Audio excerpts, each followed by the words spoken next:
G'day everyone, Kate from the Narrate team here. Narrate is in a series called Necessary Endings. And this week, Adam talks about pruning towards a goal. Pruning is a way to eliminate unhealthy patterns from our lives. Our past always complements our future for the better or worse. God is calling us to be fruitful in our lives. So what are you pruning towards? It's great to be with you. Happy daylight savings. Did you get some extra sleep, or did you just use it before you went to sleep? It's kind of the way we work, right? So I'm sure you've noticed, but have you have the ability to feel several things simultaneously? Anybody else notice that? And that's certainly the way I feel as we talk about and transitioning from Bridget to Jenny and the leadership there, saying goodbye to Bridget. I don't have one emotion, and I think I speak for the entire staff and the kids team and probably many of you. I don't have one emotion, I have several. On the one hand, I have really for months now grieved. We've known for about the last 6 months that this day was coming, and I'm sad about saying goodbye to Bridget. Bridget is a remarkable teammate. She's one of the hardest workers I've ever known. I'm convinced that we'll never hire anybody who works harder than her. She's tenacious. She's about 4'1", but she's afraid of nothing, and work certainly is not something that frightens her. I've never heard her complain. I don't think I've ever heard Bridget complain about anything. And she's really difficult to offend, which is really important if you work with me. So it's been an absolutely fantastic ride, and to lose her from the leadership environment of the staff is something that I'm very sad about, as I know many of you are. And yet, simultaneously, that's not the only thing I feel. I feel sad. I'm also very, very excited because I'm very excited for Jenny and the leadership she's going to bring. You know, to Bridget's credit, one of her last moves, one of the last bit of influence that she had was she helped myself and the staff and especially the council over the course of this last year, especially as we were exploding with growth starting in around this time of year last year. Therefore, Narrate Kids was growing. She really helped the council and myself see that it was no longer going to work to have a half-time kids pastor. We've always valued that as a staff position. It's always been a paid position for us. But it was her that was going, hey, you guys, this isn't going to work much longer where we have this 25-hour-a-week person working really, really hard and kind of in and out. Like, it's just too big. There's too many volunteers. There's too many opportunities. And so she helped us see that and really advocated for us to figure out ways to grow that budget, something we were able to do because many of you are continuing to buy into the vision of this place and through your own kingdom giving around here. And then she also helped us to see that the next leader was going to need to have a little bit different skill set. She began to help us see what that next leader was going to have to be able to do and do well, and the ways in which the culture was shifting, because when you move from a church of 200 to a church of 500, that there's new needs, and it was her that was helping us to begin to see, like, wait a minute, this is going to need to look different. And yet, to her credit, as she helped us catch that vision, she also was the first one to go, but that's not me. So it's a bigger job, and it's a different job, and it's not me. And so Jenny is that new leader, and as sad as I am to say goodbye to Bridget and to lose her, and she's not going anywhere, but within the staff culture and the leadership, we're losing her. I am excited for Jenny to come on board. Those of you that know Jenny know that she brings a completely different type of skill set, and I think it'll complement very well the foundation that's been set by Mike and then Bridget. And yet we as a staff are so excited to have a more full-time kids person and her particular skill set. I'm convinced that in the next year what we're going to see is the level of excellence that Narrate Kids, the experiences they have downstairs, will begin to rival the level of excellence we try to create up here. And that's the goal, is that parents are dragging kids to church and the parents are going, well, the sermons are terrible, but my kids love Narrate Kids. That's really what we're trying to get to where I am very much the weakest link, and I'm feeling more and more like that every day, which is a great place to be. So I'm sad, I'm happy, and yet even that doesn't do justice to everything I'm feeling, because I'm also just proud. And I'm sure some of you can sense that if you know Bridget. I think we can all appreciate how easy it is to make just a couple financial decisions, especially when we're young, especially when we're newly married, and to dig for ourselves a hole that you could just easily relegate yourself to and live in for the rest of your lives. And so part of what I wanted to do this week was to leverage their story as we turn a bit of a corner in this series, Necessary Endings, because I think there's something inspiring about their story, because I think we can all appreciate how difficult it is to catch a glimpse of something, to have a dream, to have a vision, to have a goal, but to have that be a goal that you're not going to achieve in the next 2 months or the next 6 months or even the next couple years, but to have this goal and this vision and this idea that's going to take several years to realize and to commit yourself to it and to get there. And so I'm just proud of them. As a young couple who found themselves in debt and not really sure where they were going, and then to suddenly catch a glimpse of God and his purposes in their life and to do the hard work of getting there, I think is something that can serve all of us very, very well. So this morning, I just want to ask this question, and it's a question that will kind of spin around for the last couple of messages of this series. It's the question, what are you pruning toward? What are you pruning towards? See, we've been in this series called Necessary Endings, and whether you've been with us or not, just a quick reminder of what we've been talking about is that, necessary endings, it's like pruning. That sometimes you prune to eliminate disease, and sometimes you prune to sharpen focus, to channel energy. And I think, to be fair, what we've talked about the last couple weeks has really been pruning as a way of eliminating disease, as a way of getting rid of baggage. We've been talking about relationships and how do we prune those things that aren't healthy in our lives anymore. And I hopefully that served a purpose. And yet this morning I want to turn a much more positive corner. I was reminded this week that when I started this study for myself, which is generally the way these series are born, it was late spring, early summer last year. And we had come out of this season of incredible growth, and there was lots of things changing in my life and in the culture of the leadership and even within my family and my wife's career, and lots going on. And I wanted to create this space where I could just give God room to eliminate baggage, to identify bad habits. Like many of you, I wanted to create space where I could get even better at what it is that I do, where I could somehow hone my craft all the more, where I could identify bad habits and time suckers that didn't need to be there, but I couldn't even see them. And that's what launched me into Cloud's work, as well as the scriptural side of this thing called Necessary Endings. I was hoping to develop this long list of bad habits. And while I have a long list of bad habits, what I found actually in the series was it was this latter part that we're going to spend the next couple weeks on that gripped me the most. It was the part that treated necessary endings not as an elimination of disease, but as a way of accomplishing goals. See, part of what pruning does is it eliminates disease. Part of what it does is it catches a glimpse of, it develops a picture of where we want to get to, and the process of pruning is what allows us to get to that end point. Many of you know that I'm a nerd. I grew up in the 80s, and thus Mr. Miyagi had a profound influence upon my psyche. And so I've always loved bonsai trees. I spent the last Sunday and Monday in the hospital with my stepdad, who had surgery, who's doing well, by the way. Excuse me. And as I was sitting in the hospital room, a few different times I caught myself going, okay, when I'm here, somebody please bring me a bonsai tree, because there's nothing to look at except for the Today Show, and I want to rip my eyeballs out. And so bring me a bonsai tree just to stare at, because there's so much life. So I wanted to use the contrasting model. Now, this, I don't know what you'd call this. I would call it a bush. See, what I want to talk about when we talk about pruning towards is this versus that. This is unchecked energy. This is organic, kind of like hairy armpits maybe, I don't know. But it just there's life, and so we just let it go in any direction we please. No offense, ladies, if you prefer hairy armpits. Though I'm offended. Should we just pray? It's unchecked energy is the point I want to make. And this, now, let me just be the first to say, this is decades from actually being a neat bonsai tree. And then to make matters worse, I got home on Friday.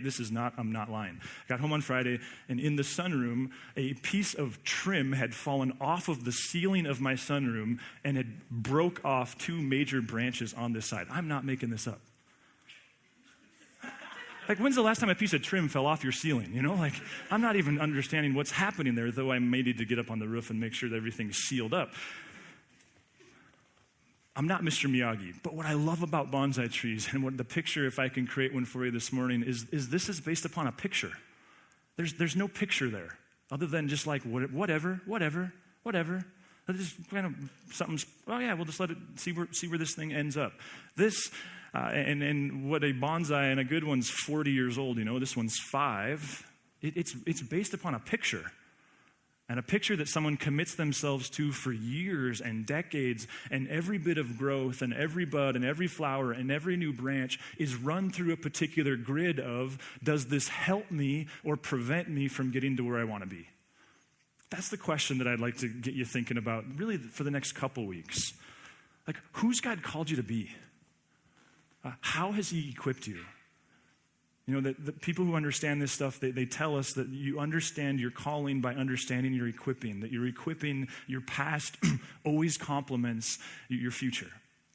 And if you're anything like me, the word calling kind of freaks you out a little bit. I'm just asking, how is God calling you to serve him? There's a way of spirituality that goes far too much in one direction that says it's all about you. But at the same time, who's God calling you to be? How is he calling you to serve? And are you using necessary endings to get that way? And this morning, what I want to do, years ago, I heard Rob Bell make an observation from the book of Luke that had a profound impact on me, so I'm indebted to him this morning. But what I want to do this morning is point out that there's a lot of things that you can say about Jesus, some good, some not so good, depending on your perspective. But one thing that certainly can't be said about Jesus was that he was scattered in his energy. If Jesus was anything, and what I hope to do is help you see this morning, in the midst of all the comings and the goings and all the miracles and everything he did, there's a very myopic, very kind of single-mindedness to what determined what he did and what he didn't do. And so this morning, I'd just like to help see that, because I think it'll create permission that many of us don't even realize we have. Starting in Luke chapter 4, which is, of course, early in Jesus' life. I'm going to start in verse 40. If you want to read along on your phone, we won't judge you. Broncos aren't playing anyway. At sunset, the people brought to Jesus all who had various kinds of sickness. Now, that at sunset's an important little moniker there, because what that's telling us is in a world where there was no light bulb, that life has been winding down. The guys are returning from the lake, they're returning from the field, the ladies are done doing what they did and taking care of the children. And this is, sorry, I'm not a chauvinist, that was just this culture. The day is winding down, and pretty soon the only thing you have left to do is go to bed, because there's not going to be any light other than the light provided by an oil lantern. So at sunset, the people brought to Jesus all who had various kinds of sickness, and laying hands on each one, he healed them. Moreover, demons came out of many people shouting, "You are the Son of God." But he rebuked them and would not allow them to speak, because they knew he was the Messiah. One of the interesting observations about Jesus is that it seems that the demons and his enemies were far more clear on who he was than were his own followers. But the scene that you have here, just if I can kind of help before we move on into 42 there, the scene you have is Jesus. The day's winding down. He, like everyone else, has just put in a full day. And now all of a sudden people are coming to him and they're wanting to be healed. And he's healing them one after the other. We don't know numbers. Probably hundreds would be the appropriate number in a village, in a culture like this. But it's this sense of like take a number, because healed, take a number, healed. And then there's these demons coming out of people. And we don't know how long it goes on, but again, the start of verse 42 gives us a clue. At 42, it says, at daybreak. So perhaps this went on all night long. Perhaps Jesus has just put in a 24-hour day. At daybreak, Jesus went out to a solitary place. Which is kind of freeing, isn't it? To know that even the Son of God needed his space. That even God in the flesh reached this point of okay, I don't have anything else to give to anyone. I have got to get alone. Which brings us back to the 15 minutes of chair time that we talked about in September. The people were looking for him. And when they came to where he was, they tried to keep him from leaving them. So apparently the people weren't particularly thrilled with the fact that Jesus had got alone, that he wasn't healing anybody anymore. And then they figured out he's getting ready to leave. But he said, I must proclaim the good news of the kingdom of God to the other towns also, because that is why I was sent. So let's just park here for a second to kind of catch the scene. Jesus, he's in this village. He's healing people one after another. Kids that were born that way, parents who had been struggling with kids born that way, mothers-in-laws, fathers-in-laws, those with all kinds of conditions, even demonized issues. Jesus is dealing with them one after the other after the other. And finally, daybreak comes. Jesus slips out of town. He goes to get alone. But apparently there's still people standing around going, hey, wait, I need healed yet. And in a culture like this, it's pretty safe to assume that part of what would have happened is they would have sent people to surrounding villages. And a husband might have said to his wife, hey, like keep him here. I'm going to walk to the other village. I'm going to go to Capernaum, and I'm going to get mom, who's been in bed for 18 months because she had a stroke, and I'm going to carry her back here, so make sure he doesn't leave.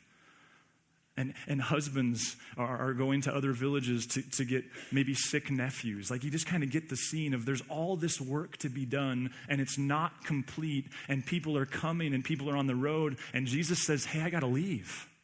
And they're going, no, you can't leave. Just stay till lunch. My husband will be here with his mother by lunch. Just stay till dinner. My husband will be here with his nephew by dinner. You cannot leave. Look there's all these people. See, there's a tension in the text because you have real, pressing, physical needs. And Jesus is going, hey, sorry, I got to go. And they're going, no, you can't go. And he's saying, I have to because I've got to go to all these other villages as well. Which means that unless Jesus walked out of town backwards, at some point, he turned his back on real, physical, pressing, I've been praying for God to heal her for months kinds of needs. And he said, sorry, I have to go. In effect saying, I have every physical ability to deal with your problem, but I'm not going to. I have to leave. Now, do you suppose there were any guilt trippers in the crowd? Suppose there was anybody going, no, please, like grabbing his ankles, holding on, please, stay. We think you're the way. Do you think there's any of that? Like, do you think there's any just full-on guilt trippers? I thought you loved us. Think there's any of that going on? Of course there is. Everybody who's ever led anything or had any type of skill or ever owned a truck and helped people move or ever done anything. Of course there is. And Jesus, he's going, sorry, guys. I got to get out of here. Do you see the tension? Like there's a woman who's going to die in the next month, and Jesus could deal with it, but he's not gonna because he's got to go, and he leaves. And I think the question becomes, what in the world gives Jesus permission to live this way? And this is what I want to point out. There's this observation from the book of Luke that I think is seldom caught, but of profound importance. We're going to power through several verses here. Just see if you catch a rhythm as we go. As the time approached for Jesus to be taken up to heaven, I'm in 9:51, Jesus resolutely set out for Jerusalem.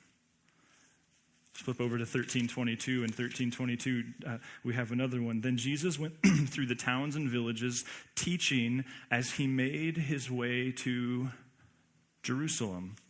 In 17:11, now on his way to Jerusalem, Jesus traveled along the border between Samaria and Galilee. In 18:31, we have it again. Jesus took the 12 aside and told them, we are going up to Jerusalem, and everything that is written by the prophets about the Son of Man will be fulfilled. Do you see there's this thread that Luke pulls through the entire book, that there's this rhythm. It's like Luke is going, okay, you guys, there's this thing that you've got to know about Jesus. Namely, he was really resolute in getting to Jerusalem. One more in 19:28. After Jesus had said this, he went on ahead, going up to Jerusalem. I mean, there's this pattern. It's like from the school of redundancy school. Jesus resolutely set out for Jerusalem. Jesus made his way up to Jerusalem. Jesus says, hey guys, we got to get to Jerusalem.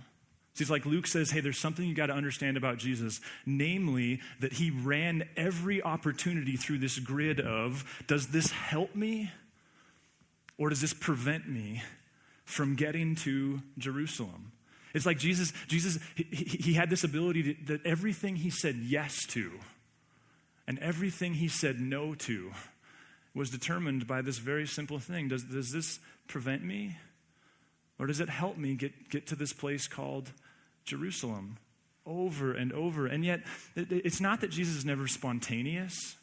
It's not that he's not incredibly gracious. And yet, even in the midst of his spontaneity, even in the midst of his graciousness, what you see is there was this filter. Jesus lived with this very clear filter, and it was this thing that the Father has called me to do this one thing, to share the gospel of the kingdom of God with as many towns and villages as I can, and to get to Jerusalem, ultimately to die on a cross, ultimately to rise from the dead. Jesus, he had this incredible just permission. And he said, hey, I'm sorry. I know it's disappointing. It's like he had the ability to go, the Father didn't give me that to do, and he didn't give me that to do, and he didn't give me that to do. He gave me this to do. It's like he had the ability to go, yeah, that's a good thing. It's a really good thing. That's a God thing. That's a Jewish thing. He wouldn't have said that's a Christian thing. But he didn't give me that or that or that or that or that. He gave me this. I had a moment like that this week where this guy dropped into the office. I haven't seen him in over 10 years. He was a part of Harvest in the early years of planting, and I didn't really know him well then. His name is Cowboy Bob. Really neat guy, younger guy. Swung into the office and was asking, he's a missionary, and he was asking Narrate to support him as a missionary. And let's just be clear, his mission is very important. I believe in it. And what he was saying to us is, hey, so can Narrate can they support us at $100 a month to do this mission work that I'm doing? And it's not even global. It's like in our region. That's the tension, right? Because I'm going, okay, God, and this is the process that we work through. Not just us, but all of us. Not just me, but you. Okay, Lord, this is a good thing. But did you give me this to do? Like, does this help or prevent us from doing what God has called us to do? Jesus, he lived with this profound myopic permission to prune towards something. At one point, he actually pulls back the veil a little bit and gives some theological background as to what drives his thinking in John chapter 5. And Jesus talks even a little bit more clearly about this. He says this, very truly, I tell you, the Son of Man can do nothing by himself. He can do only what he sees his Father doing, because whatever the Father does, the Son also does. It's like Jesus lived with such crystal clear vision. His relationship with God was so tight that he was that clear on what God called him to be about and not be about. What would that be like? What would that be like if you had such a profound picture of who God was calling you to be that you could, with spiritual conviction, not self-absorption, with a servant heart, you could go, no, I don't think God has given me that to do. I think he's given me this, but not that or that, but this. But what would that be like? What would it be like if we had such a clear picture in our head of what God was calling us to do and be about, that the pruning became that much more clear, not that much less painful? It's still going to hurt. Not that it's not going to involve a lot of hard decisions, still will. But what if Jesus' sense of like, no, I just had this really clear sense that this is what the Father called us to do? And is it reasonable to expect that if Jesus, the Son of God, if he got to live this way, that you do too? That we do? That I do? Is it reasonable to expect that if Jesus could walk away from a village and not heal a whole bunch of people because it somehow got in the way of the bigger mission, is it fair to assume that your job isn't to be the perfectly rounded Christian? And that in fact, a local church like Narrate's not even called to be the perfect local church that by itself fulfills every biblical mandate. Do we get to be a little bit more myopic than that? Now, if we begin to explore, like, what does this look like? And there's a statement by a guy named Søren Kierkegaard, a rather famous, if not infamous, philosopher. He said this: a saint is the person who can will the one thing. A guy named by the name of Ronald Rolheiser has written a book called The Holy Longing, and in it, in the first section, he compares Janis Joplin with Princess Diana to Mother Teresa. And he asked the question, what makes Mother Teresa's impact so much greater? Not that she's that much more skilled, because those two people, Princess Diana, Janis Joplin, apparently very skilled people, but why was her impact so much greater? And his answer, about 50 pages into some study and research, his answer is simply because Mother Teresa willed the one thing, namely God and the poor. See, in Genesis, the Bible opens with this God who forms people from the dirt, forms them with his hands, and then what does it say? He breathes his life into them, and they become living beings. What if every one of us really does have the life force of God inside of us? What if temptation is nothing more than the decision to choose, what am I going to invest this resource called life into? See, part of it involves recognizing that the life of God, this is what the scriptures are telling us, it's temporary. It won't be in that body of yours forever. Part of it is realizing that it's temporary and you're accountable for what you do with it. What are we doing with the life force of God? What if there's permission to go, no, God hasn't given me that or that or that, but he has given me this. I will do this. Another medieval philosophical idea is simply this: every choice is a renunciation. See, we struggle with this, don't we? Because we like freedom, we like options. This is part of why we're terrified of commitment. And yet, what they understood thousands of years ago, it seems that what Jesus himself understood was that every time you say yes to something, you are by default saying no to a whole bunch of things. And see, what happens if we don't focus the life force? We become scattered, we become bifurcated, we become like that. And yet it requires a level of maturity. Jim Collins, one of the best business coaches, one of the most famous and respected in all the world, when he consults with people, one of his first questions he asks them is, okay, so what are you going to stop doing? So the assumption is that to prune towards something is going to involve creating space in order to will the one thing. Now, obviously, this can take on many different forms, and it happens in different areas. Like as a spouse, what does it look like to will the one thing sexually? And what happens to the relationship when you don't? As a parent, what does it look like to will the one thing when you walk through the door at the end of the day? And what happens when you don't? As an employee, well, what happens when you will the one thing while you're getting paid $30 an hour to sit behind the computer? And what happens when you're on Facebook?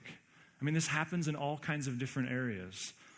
But really this morning, I guess where I want to begin to pique your interest and to create a conversation is that Jesus gives you permission to will the one thing. See, for him, it was, I've got to get to Jerusalem and I've got to share the coming of the kingdom of God with as many towns as possible. And there are some profound advantages we see in Jesus' life. Just a few observations. First of all, you don't ever find Jesus distracted. Some of you are like, what is that word? Like, you never have Jesus going, now, what was I doing? Oh yeah, I was healing this guy. You never have him distracted. You never find Jesus rushed. You find other people trying to rush him, but you never find him going, okay, so how many emails can I answer before this light turns green? This is not a part of his life. You never find Jesus late. That's why he's my kind of guy. Not that I'm never late. You never find Jesus trying to cram 70 minutes into 55. You never find Jesus worried. You find him grief-stricken, heartbroken, sad, but never worried. You never find Jesus living with guilt. Ever notice that? Jesus said no a lot. I mean, go survey your Gospels. Jesus said no a lot. And yet you never find him living with guilt. What if he invites you into this life that doesn't worry and isn't rushed and isn't late and isn't frantic, but that is crystal clear on who God has called you to be and who he hasn't, what he's called you to do and what he hasn't? Now, my challenge to you this morning is to begin to work on this question. What are you pruning toward? And let me just warn you, it's not a like, oh, I've got it. It's not a like, my wife and I are going to go grab coffee and I'll have it. This is probably a multiple week, if not multi-month question. Something I started working on in May, June-ish, and I think I'm about 25% done.